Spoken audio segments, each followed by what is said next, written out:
Juliana Katsiime, maama omuto ow'emyaka 17 ng'asoma siniya yakubiri ku ssomero lya Kwoyo High School mu disitulikiti y'e Nyoya.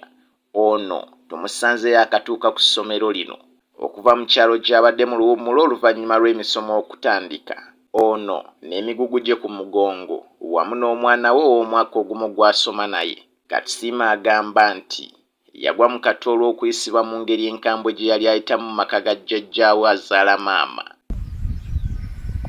By that time, when I was to my mother's place, my mother left me to her mom.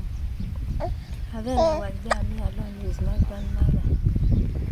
My grandmother was there with the sister to my mother, my aunt. We were there.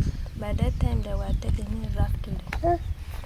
Now, that is the reason I got pregnant.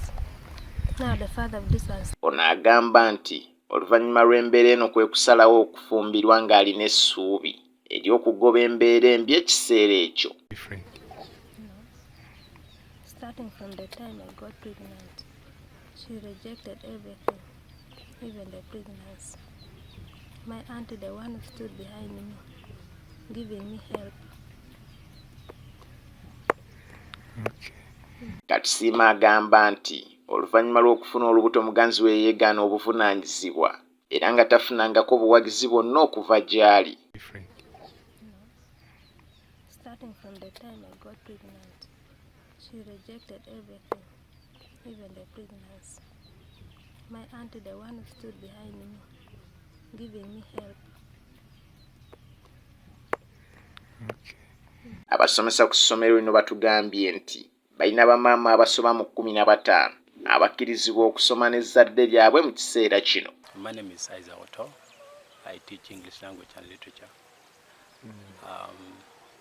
The child mothers who are here are always scattered for their babies. We have the center where we keep them, and the people who take care of the babies while they are at class.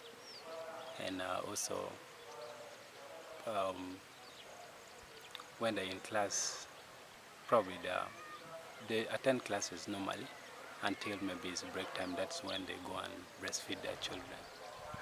Okay. Sometimes in the morning we give their children tea, then at break time we give them porridge, then at lunch time we give them food, then as well as evening. Bamaama bano balina ebifo eby'enjawulo gye basula era nga n'abaana bafiibwako singa abazadde babeera bali mu kusoma.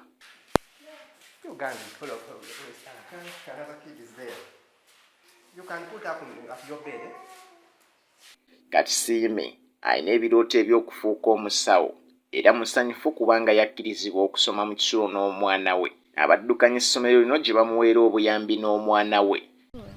The school are providing the babysitter because the babysitter, the school, the one they can pay. The school can just help you giving you the babysitter for free. Now time for giving this one here. Time for food. You're supposed to, at the break time you're supposed to go and breastfeed your baby. At lunchtime you go and breastfeed. At lunch at 4 again you go and breastfeed the baby. Okay. Yes. So don't you think that you're being inconvenienced? No, there's nothing there. You balance it? Yes, you balance. Okay. Kyokka Katsiime asoomoozebwa n'ebisale by'essomero kubanga bazadde be tebasobola kumulabirira ne mwannyina naye ali mu ssomero lye limu. Me and my sister, but my sister is not having a child. It is also very hard to my dad to provide things. Me, my sister, and the baby sometimes cannot give enough things for the baby. Okay, so what is your dream in future? I want to be a nurse. Atwala ebyenjigiriza mu disitulikiti eno Philiporium asiimye kaweefube w'essomero lino okugonjoola ebizibu by'abamaama abato mu kitundu kino. We allow the girl child who have dropped out, maybe child mother and those ones, to get back to school. And it is really helping us also to handle the backlog of children that dropped out during COVID. We allow them to study under the guidance, COVID-19 guideline that was sent by the Ministry of Education and Ministry of Finance to allow these girls who got affected by COVID to get back. Agamba nti amasomero nga gano galina okuwagirwa minisitule y'ebyenjigiriza era bo nga disitulikiti basalawo okukolagana n'essomero lino. Of children who got pregnant during COVID, and we encourage them to get back to school. They are distributed in different secondary schools where they are continuing their studies. I think when we move to the next school, you will also get the same stories. Okay. Yeah.